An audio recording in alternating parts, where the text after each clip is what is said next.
Labą dieną visiems.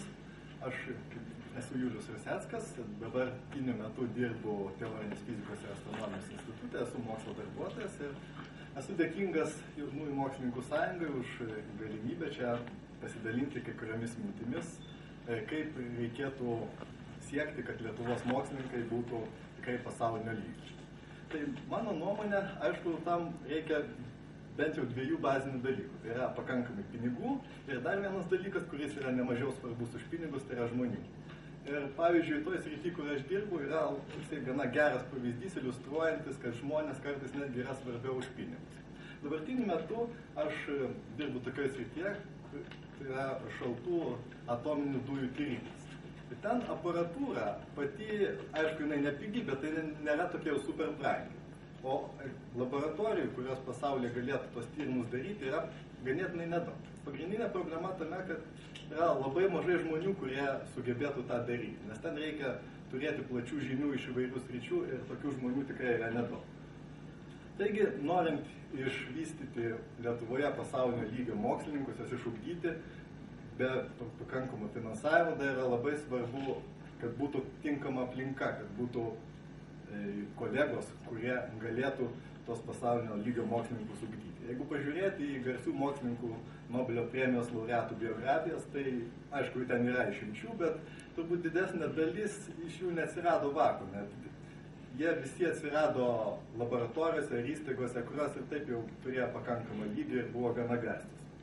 Ir viena iš problemų, kurią aš matau Lietuvoje, tai yra būtent tokios intelektinės aplinkos, tokių kolegų, kurie būtų tikrai gero lygio ir verstų tave pasitemti, yra, mano nuomonė, tam tikras trūkumas. Ir nauda iš tokių kolegų yra keleriopą. Vienas dalykas tai yra diskusijos su jais.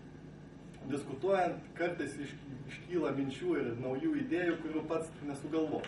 Antras labai svarbus momentas tai yra tai, kad jie sudaro tam tikrą tikslą, tam tikrą siekiamybę, kad pavyzdį, kurio galima siekti ir pamatyti, kad tai tikrai įmanoma pasiekti tokias aukštumas. Ir dar pats svarbiausias dalykas tai yra kritika. Pagrindinis turbūt dalykas mokslininkui tai yra tai konstruktyvi kritika. Bet tam, kad kritika būtų konstruktyvi, tavo kolega, kuris kritikuoja, turi taip pat dirbti panašioje srityje ir išmanyti tos klausimus ir detalės. Tai kaip šitą problemą Lietuvoje reikėtų spręsti? Jeigu pažiūrėti į istoriją, tai sprendimas beveik vienareikšmiškas. Jeigu taip tarpukario nepriklausomoje Lietuvoje, tai didesnė dalis jos mokslininkų yra mokinėsi vakarų Europoje. Čia, pavyzdžiui, toksai Povilas Brazdžiūnas, eksperimentinės fizikos Lietuvoje pradininkas, mokinosi Ciūriche. Vincas Čepinskas, VDU, vienas iš rektorių, yra mokinęsis Peterburge, Vokietijoje, Göttingene, Leipzige, Ciūriche taip pat.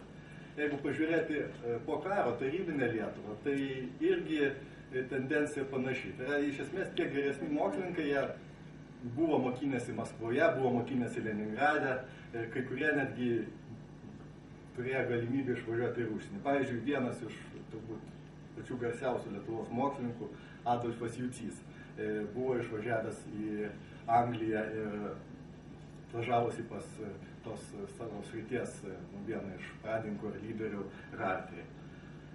Profesorius Algis Piskarskas, lazerinės fizikos pradininkas Lietuvoje, Maskvos Lomonosovo universitete mokėsi, po to buvo JAV, Vokietijoje, Italijoje ir taip toliau. Jeigu pažiūrėti į mano kolegą, su kuriais aš dirbu ir kuriems, tiesą sakant, esu dėkingas vien tik tai jiems už tai, ką esu pasiekęs, nes be jų tai tikrai nieko nebūtų.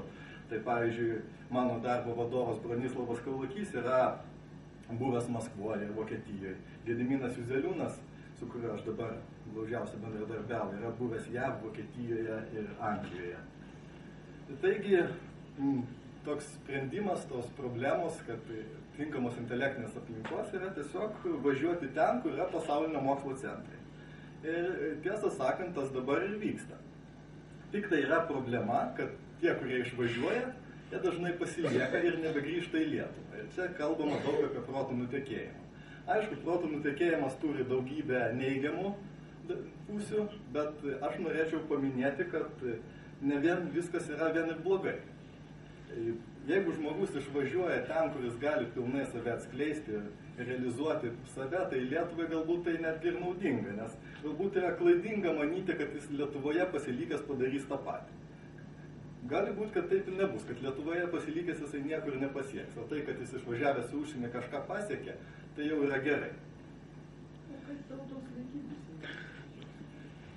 Antras dalykas, kame yra toks kaip teigiamas momentas, tai yra tai, kad tas žmogus vis tiek su jo lietuviams bus lengviau užmegzti bendradarbiavimą. Jeigu jis išvažiavęs į užsienį pasiekė kažkokį tą aukštą lygį, tai ir tiesai tai jo su Lietuva nėra nutraukti, tai kitiems lietuviams būtų taip pat lengviau su juo bendradarbiauti, važiuoti mokintis.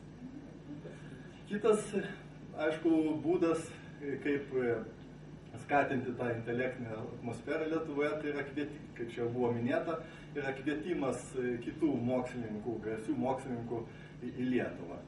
Bet šitas būdas, aišku, taip pat susijęs ir su finansais, nes pasaulinio lygio mokslininkas už tokį menką atlyginimą, kurį gauna Lietuvos mokslininkas, tikrai į Lietuvą nevažiuos. Ir čia tikrai reikia valdžios politinio sprendimo, jeigu mes norime pasaulinio lygio mokslininkus pritraukti. Tačiau aš manau, kad ne visi lietuviai, kurie yra išvažiavę į užsienį, ten pasiliks. Vis tiek dalis grįžta.